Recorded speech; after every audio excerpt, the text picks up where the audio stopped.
আসসালামু আলাইকুম রহমতুল্লাহি ওয়া বারাকাতুহু। বিসমিল্লাহ ওয়াসসালাতু ওয়াসসালামু আলা রাসূলিল্লাহ ওয়া আলা আলিহি ওয়া আসহাবিহি ওয়া মান ওয়ালা। বা'দ। রাসূলুল্লাহ সাল্লাল্লাহু আলাইহি ওয়াসাল্লাম বলেছেন, আল্লাহ সুবহানাহু ওয়া তাআলা সকল নবী রাসূলদেরকে আল্লাহর কাছে এই পৃথিবীতে যে কোনো এমন একটি জিনিস চাওয়ার সেই সুযোগ দিয়েছেন, পারমিশন দিয়েছেন। তারা যা চাইবেন আল্লাহ তাআলা তাদেরকে তাই প্রদান করবেন। অন্য সকল নবীরা আল্লাহ সুবহানাহু ওয়া তাআলা এই অপশন এই দুনিয়াতে তারা ব্যবহার করেছেন, কিন্তু রাসূলুল্লাহ সাল্লাল্লাহু আলাইহি ওয়াসাল্লাম বলেন, আমি তা রেখে দিয়েছি আমার উম্মার জন্য কিয়ামতের দিন, আখিরাতে আমি সেটি ব্যবহার করব। এবং তিনি বলেন, আখিরাতে যখন বিচার হিসাব নিকাশ অনুষ্ঠিত হবে, লোকেরা দৌড়াতে থাকবে, নবী রাসূলরা সেদিন তারা তটস্থ থাকবেন, তারা আতঙ্কিত থাকবেন, ভীত সন্ত্রস্ত থাকবেন। লোকেরা তাদের কাছে গেলে তারা বলবে যে আমাদের কিছু বলার নাই, আমরা আজকে খুবই ভীত সন্ত্রস্ত আছি, আতঙ্কিত আছি, বরং তোমরা অমুকের কাছে যাও, অমুকের কাছে যাও। সর্বশেষ তারা আমার কাছে আসবে, আমি আরশের নিচে সিজদায় লুটিয়ে পড়ব। আল্লাহ সুবহানাহু ওয়া তাআলা আমাকে বলবেন, ইয়া মুহাম্মদ ইরফা রাসাক, মুহাম্মদ আপনি আপনার মাথা তুলুন, সাল তুত ওয়াশফা তুশাফা, আপনি আপনার মাথা তুলুন, আপনি আমার কাছে চান, আপনি যা চাইবেন আমি তাই প্রদান করব।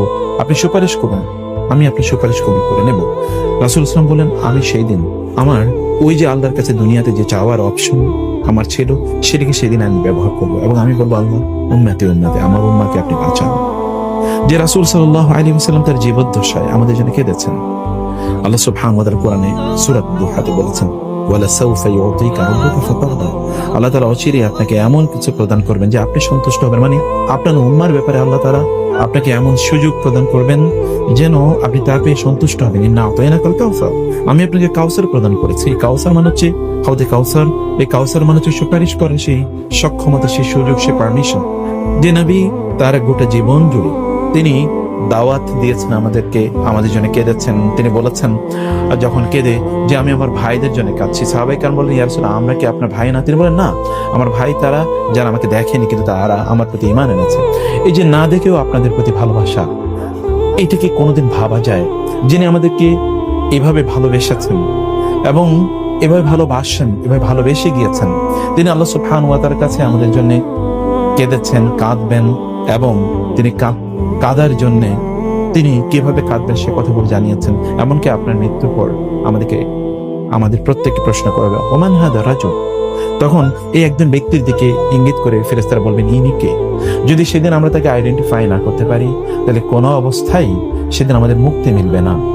তার মতো করে যদি আমরা ইবাদত না করি, তাইলে কোনোদিন আমাদের যোজন জুড়ে, আমাদের যুগ যুগ ধরে আমরা ইবাদত করতে পারি, আমরা হাজার লক্ষ ইবাদত করতে পারি, কোনোটাই কবুল হবে না। যার পথ এবং পদ্ধতিতে আপনি না চললে আপনার কোনো কাজই কবুল হবে না। তাকে যদি আপনি না চেন, তা কেমন? আমরা সফলতার পেছনে সকাল থেকে সন্ধ্যা দৌড়াই, কিন্তু সফল কিভাবে? আল্লাহ সুবহানাহু ওয়া তাআলা বলেছেন, ফামান যুহজিহা আনিন নার, আল্লাহ তাআলা বলেছেন, ফামান যুহজিহা আনিন নারি ওয়া উদখিলাল জান্নাত ফাকাদ ফাজ, যে ব্যক্তি জাহান্নাম থেকে মুক্তি পেয়েছে, জান্নাতে যেতে পেরেছে, সেই ব্যক্তি কেবলমাত্র সত্যিকার অর্থে সফল হয়েছে। উলাইকা হুমুল মুফলিহুন, সত্যিকার সফল তারাই। সফলতা তো কেবলমাত্র তার আদর্শকে কেন্দ্র করে আমাদেরকে অর্জন করতে হবে, যার ব্যাপারে আল্লাহ তাআলা বলেছেন, লাকাদ কানা লাকুম ফি রাসূলিল্লাহি উসওয়াতুন হাসানাহ, রাসূলুল্লাহ সাল্লাল্লাহু আলাইহি ওয়াসাল্লামের মধ্যে রয়েছে তোমাদের জন্য সর্বোত্তম আদর্শ। লিমান কানা ইয়ারজুল্লাহু ওয়াল ইয়াউমাল আখিরা ওয়া যাকারাল্লাহা কাসীরা, আল্লাহ তাআলার জিকির যে বেশি করে, যে আখিরাতকে চায়, আল্লাহকে চায়, তার জন্য রাসূলের মধ্যে সর্বোত্তম আদর্শ রয়েছে। মাইকেল এইচ হার্টের মতো লোকেরা পর্যন্ত তারা বলতে বাধ্য হচ্ছে, মুহাম্মদুর রাসূলুল্লাহ সাল্লাল্লাহু আলাইহি ওয়াসাল্লাম তিনি এই দুনিয়ার দৃষ্টিতে, আখিরাতের দৃষ্টিতে, সেকুলার পার্সপেক্টিভ থেকে, রিলিজিয়াস পার্সপেক্টিভ থেকে তিনি একমাত্র সফল মানুষ। এমন কে আছে যিনি 1500 বছর আগে পৃথিবীতে এসেছেন, কিন্তু এখনো এই পৃথিবীর প্রত্যেকটা সেকেন্ডে তিনি এই পৃথিবীকে তিনি ইনফ্লুয়েন্স করে যান, ইম্প্যাক্ট করে যান, তিনি পৃথিবীকে অনুপ্রাণিত করে যাচ্ছেন, তিনি এই পৃথিবীকে প্রভাবিত করে যাচ্ছেন। এমন কি আছে বলুন তো?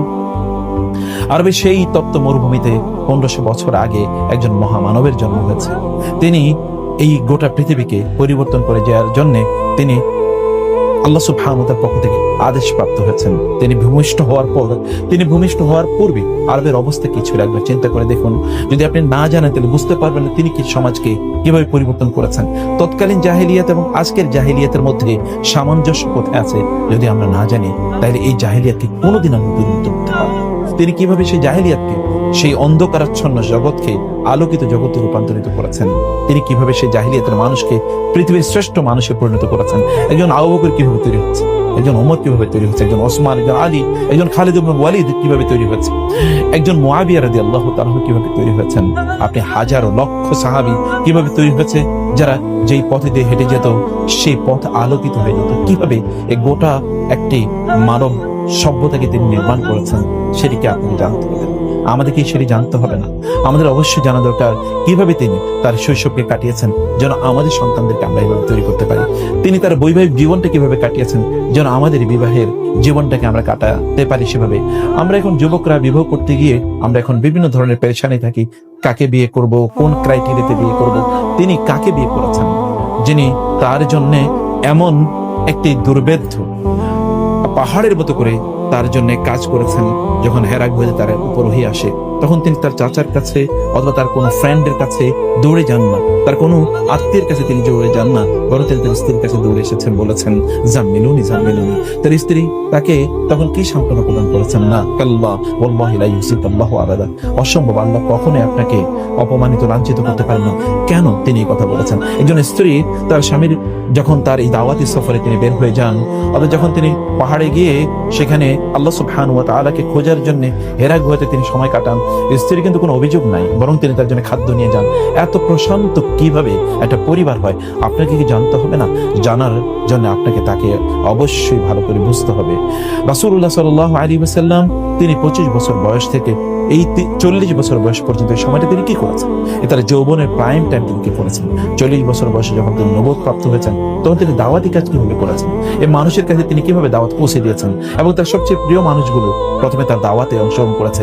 আবার শুধু তাই না, আজকে দেখুন আপনি যদি একেবারে সাধারণ জনতার দিকে তাকান, সাধারণ মানুষকে যদি কোনোভাবে আপনি উদ্বুদ্ধ করতে পারেন, অনুপ্রাণিত করতে পারেন, তাহলে সমাজ পরিবর্তন হয়ে যাবে। আপনি আরবের দিকে তাকান, বাংলাদেশের দিকে তাকান, দেখবেন সমাজ পরিবর্তন হয়ে যাচ্ছে সাধারণ মানুষের কারণে। এবং যখন হেরাক্লিয়াস আবু সুফিয়ানকে জিজ্ঞেস করলো যে মুহাম্মাদের অনুসরণ করে কারা, আবু সুফিয়ান বলেছেন আরাজিরুনা, আমাদের মধ্যে সবচেয়ে সাধারণ মানুষগুলো। আপনি দেখুন তো সাধারণ মানুষগুলো যখন জেগে ওঠে তখন অসাধারণ ঘটনা ঘটে। বাংলাদেশের প্রেক্ষাপটে তাই ঘটেছে। রাসূল ইসলাম এমন সাধারণ মানুষগুলো কিভাবে অসাধারণ মানুষে রূপান্তরিত করলেন। তিনি দাওয়াতি কাজ করে গিয়েছেন, দাওয়াতি কাজ করছিলেন। প্রথমে কুরাইশরা কিছুই মনে করেনি, কিন্তু যখন তারা বুঝতে পারলো যে তাদের প্রত্যেকটা ঘরে ইসলামের আলো পৌঁছে যাচ্ছে এবং তাদের যেই প্রভাব প্রতিপত্তি, ব্যবসা বাণিজ্য, তাদের পলিটিক্যাল ক্লাউড, তাদের নেতৃত্ব এগুলো চ্যালেঞ্জের মুখে পড়ে যাচ্ছে, তখন তারা তার বিরোধিতা করা শুরু করে দিল, সাহাবীদের উপর অত্যাচার করা শুরু করে দিল। তারা আবিসিনিয়াতে হিজরত করেছেন। কারা আবিসিনিয়াতে হিজরত করেছিলেন? সেই হিজরতকারী সাহাবীদের নাম কি? তারা সেখানে কি অবস্থায় ছিলেন? প্রথম হিজরত, দ্বিতীয় হিজরতে কারা গিয়েছেন, আবার সেখান থেকে তারা ফিরেও এসেছিলেন। যেমন মুসাব ইবনে উমাইর রাদিয়াল্লাহু তাআলা, তিনি প্রথম হিজরত করে যান, আবার তিনি হিজরত থেকে ফিরে আসেন। আবু বকরও কিন্তু হিজরত করতে গিয়েছিলেন, কিন্তু তিনি হিজরত করেননি, তিনি আবার প্রতিমধ্যে ফিরে এসেছেন। কেন ফিরে এসেছেন? রাসূল সাল্লাল্লাহু মক্কায় নিষিদ্ধ, তিনি মক্কায় দাওয়াতি কাজ করতে পারছিলেন না, তিনি তায়েফে দাওয়াতি কাজ করতে গিয়েছেন। সেখানে কি ঘটেছিল বলুন তো? এবং সেখানে তায়েফের লোকেরা তার সাথে কি আচরণ করেছে, তাহলে আমাদের দিনে দাওয়াতি কাজ করতে গিয়ে আমাদের কি করণীয়? রাসূলুল্লাহ সাল্লাল্লাহু আলাইহি ওয়াসাল্লাম মক্কায় তিনি অন্য দিনগুলোতে সময়গুলোতে দাওয়াতি কাজ করতে পারছিলেন না, কিন্তু হজের সময়গুলোতে যেহেতু যুদ্ধ বিগ্রহ বা বাধা দেওয়া নিষিদ্ধ, মদিনা থেকে আউস এবং খাজরাজের লোকেরা মক্কায় হজ করতে আসে। সেই সময়ে মিনার প্রান্তরে রাতের অন্ধকারে গভীর সেই রজনীতে তাদের সাথে রাসূল সাল্লাল্লাহু আলাইহি ওয়াসাল্লাম সাক্ষাৎ করেন। প্রথম রাসূল সাল্লাল্লাহু আলাইহি ওয়াসাল্লাম সাক্ষাৎ করেন 6 জনের সাথে। এর মধ্যে জাবের ইবনে আব্দুল্লাহ সেখানে আছেন, সেখানে আছেন আসআদ বিন জুরারা রাদিয়াল্লাহু তাআলা আনহু। এরা রাসূলের সাথে কথা বলেন, রাসূল তাদেরকে তাওহীদের কথা বলেন, তাদেরকে তার নবুয়তের কথা বলেন। তাদের মনে পড়ে যায় যে অনেকগুলো ইহুদি গোত্র ছিল, বনু নাদির, বনু কায়নুকা, বনু কুরাইজা, এই সকল গোত্রগুলো এদেরকে শাসাত এই কথা বলে যে তোমরা পৌত্তলিক, তোমরা মূর্তি পূজক, আমরা আসমানি ধর্মের অনুসারী, সর্বশেষ নবী আমাদের মাঝে আসবে, সেই নবীকে সাথে রেখে তোমাদেরকে আমরা কচু কাটা করব, পরাজিত করব, আদ সামুদ জাতির মধ্যে তোমাদেরকে ধ্বংস করে দেব। এরকম কথা তারা যখন বলেছে, এরা তটস্থ থাকতো, ওরা তো সত্যি কথা আসমানি ধর্মের অধিকারী। কিন্তু যখন রাসূল সাল্লাল্লাহু আলাইহি ওয়াসাল্লামের কাছ থেকে তারা এই কথা শুনলেন, তো তারা সলা পরামর্শ করে বললেন, হ্যাঁ এই নবীর কথাই তো আমাদেরকে ইহুদিরা বলেছে, আমরা চলুন তার সাথে আগে চুক্তিবদ্ধ হয়ে যাই, যেন তিনি ইহুদিদের পক্ষে আমাদের বিপক্ষে না যান। তারা তার সাথে চুক্তিবদ্ধ হয়ে যান। এই চুক্তির মূল বক্তব্য কি ছিল? এরা মদিনায় চলে যায়। মদিনা থেকে পরের বছর 12তম নবুয়তের সনে, সেখান থেকে তারা 12 জন আসে রাসূল সাল্লাল্লাহু আলাইহি ওয়াসাল্লামের সাথে সাক্ষাৎ করার জন্য। এবং সেখানে আপনার সাহাবায়ে কেরাম রাদিয়াল্লাহু তাআলা তারা যারা আসেন তারা রাসূল সাল্লাল্লাহু আলাইহি ওয়াসাল্লামের সাথে চুক্তিবদ্ধ হন, প্রথম আকাবার শপথ, এবং তারা রাসূল সাল্লাল্লাহু আলাইহি ওয়াসাল্লামের সাথে এই চুক্তিতে আবদ্ধ হন যে তারা মদিনায় যাবেন, মদিনায় দাওয়াতি কাজ তারা করবেন, এবং মদিনার লোকজনকে নিয়ে পরবর্তী বছর আরো বড় গ্রুপ নিয়ে এসে রাসূলের সাথে তারা চুক্তিবদ্ধ হবেন। পরের বছর সেখানে আসেন হচ্ছে 75 জন লোক। কিন্তু এর মধ্যে তারা বলেন যে রাসূল সাল্লাল্লাহু আলাইহি ওয়াসাল্লামকে যে আমাদের কাছে একজন এমন কাউকে পাঠান যিনি দাওয়াতি কাজ করবেন। রাসূল সাল্লাল্লাহু আলাইহি ওয়াসাল্লাম সেখানে পৃথিবীর ইসলামের ইতিহাসের প্রথম অ্যাম্বাসেডর মুসাব ইবনে উমাইরকে পাঠান। মুসাব ইবনে উমাইরকে মক্কার সবচেয়ে সম্ভ্রান্ত যুবক, যে যুবক মক্কার সবচেয়ে দামি জামা কাপড় পরত, 200 দিরহামের নিচে কোনো কাপড় তিনি পরতেন না। তিনি ইসলাম গ্রহণ করার কারণে তার সম্প্রদায়ের লোকেরা তাকে বাঁধে এবং তার মা তাকে সকল সম্পদ থেকে ত্যায্য করে দেয়। একবার চিন্তা করুন, মুসাব ইবনে উমাইরকে তা জানতে হবে। মুসাব ইবনে উমাইর তিনি মদিনায় গিয়ে ওই যে আসাদ ইবনে জোরারা এর সাথে মদিনায় তিনি দাওয়াতি কাজ করছিলেন। বনু আশহাল গোত্রে গিয়ে যখন তিনি দাওয়াতি কাজ করছিলেন, তখন বনু আশহাল গোত্রের সেই বিখ্যাত 2 ব্যক্তি সাদ ইবনে মুআজ এবং উসাইদ ইবনে হুদায়র তাকে হত্যা করার জন্য আসে। কিন্তু তিনি কি কথা বলে তাদেরকে দ্বীনের দাওয়াত দিয়ে আসলেন। এবং সেই সাদ ইবনে মুআজ রাদিয়াল্লাহু তাআলা আনহু, যার ইন্তেকালের পর আল্লাহ সুবহানাহু ওয়া তাআলা আরশ পর্যন্ত কেঁপে উঠে বলে সহিহ বুখারী হাদিসে এসে, তিনি এমন কি ইসলামের শিক্ষা বা দীক্ষা পেলেন মুসাব ইবনে উমাইরের কাছে।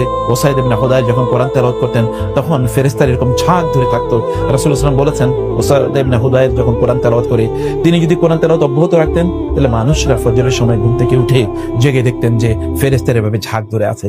কি এমন শিক্ষা বা দীক্ষা তারা মুসাব ইবনে উমাইরের কাছ থেকে নিয়েছিলেন যে তাদের ঈমানের লেভেলটা এরকম হয়েছিল। তারা যখন মক্কায় আসেন পরের বছর 75 জন, তোমাদের 73 জন ছিলেন পুরুষ এবং 2 জন নারী ছিলেন। 2 জন নারী কারা? যারা রাসূল সাল্লাল্লাহু আলাইহি ওয়াসাল্লামের সাথে এসে বায়াত করেন। রাসূল ইসলামের কাছে তারা বায়াত করেন যে আপনাকে আমরা মদিনায় নিয়ে যাব। রাসূল সাল্লাল্লাহু বলেন, তাহলে তোমরা আমার কাছে এই মর্মে শপথ করো, উবাইয়ুকুম আলা আন তামনাউনি মিম্মা তামনাউনা মিনহু নিসাআকুম ওয়া আবনাআকুম, তোমরা আমার সাথে এই শপথে আবদ্ধ হও যে তোমরা আমাকে তেমনি ভাবে রক্ষা করবে যেমনি ভাবে তোমরা রক্ষা করো তোমাদের স্ত্রীদেরকে এবং তোমাদের সন্তানদেরকে। আব্বাস রাদিয়াল্লাহু তাআলা আনহু তিনি তখনও ইসলাম গ্রহণ করেন না। আব্বাস ইবনে আব্দুল মুত্তালিব রাসূল সাল্লাল্লাহু চাচা, তিনি বললেন, হে মক্কা মদিনাবাসীরা, হে আউস এবং খাজরাজিরা, তোমরা মুহাম্মদকে নিতে চাও আমার ভাতিজা আলাইহিস সালাম, তোমরা জানো যে তিনি এখানে মর্যাদার সাথে আছেন। তাকে হয়তো বা অন্যরা বিরোধিতা করছে, কিন্তু আমাদের কারণে তারা তাকে নির্যাতিত করতে পারে না, নিপীড়িত করতে পারে না, অসম্মানিত করতে পারে না। তোমরা তাকে নিয়ে যাও। মনে রাখবে, তাকে যদি সম্মান করতে পারো, যথাযথ সম্মান করতে পারো, তাহলে তোমরা কেবল তাকে সেখানে যাওয়ার জন্য তোমরা তাকে নিয়ে যেতে পারো। রাসূলুল্লাহ সাল্লাল্লাহু আলাইহি ওয়াসাল্লাম তাদের সাথে এই বায়াতে আবদ্ধ হলেন, এই চুক্তিতে আবদ্ধ হলেন, তারা রাসূলুল্লাহ সাল্লাল্লাহু আলাইহি ওয়াসাল্লামকে রক্ষা করবেন। তারা এবং লক্ষ্য করে বললেন যে, ইয়া রাসূলুল্লাহ, আমরা তো আপনাকে মদিনায় নিয়ে যাব। মদিনায় নিয়ে যাওয়ার পর ইহুদীদের সাথে আমাদের চুক্তি লঙ্ঘন হয়ে যাবে, কুরাইশদের সাথে আমাদের যুদ্ধ শুরু হয়ে যাবে। তাহলে আমরা বিনিময়ে কি পাই? আমরা তো আপনার সাথে উবাইয়ুকা, আমরা আপনার সাথে বায়াত করছি যে এই ঘটবে, যে আমরা আমাদের যত এলাই আছে, বন্ধু বান্ধব সব কিন্তু আমাদের কাছ থেকে দূরে সরে যাবে। তাহলে ফামালানা ইয়া রাসূলুল্লাহ বিযালিকা, ইয়া রাসূলুল্লাহ, এর বিপরীতে আমরা কি পাবো? রাসূল সাল্লাল্লাহু আলাইহি ওয়াসাল্লাম বললেন, ওয়ালাকুমুল জান্নাহ, তোমরা জান্নাত পাবে।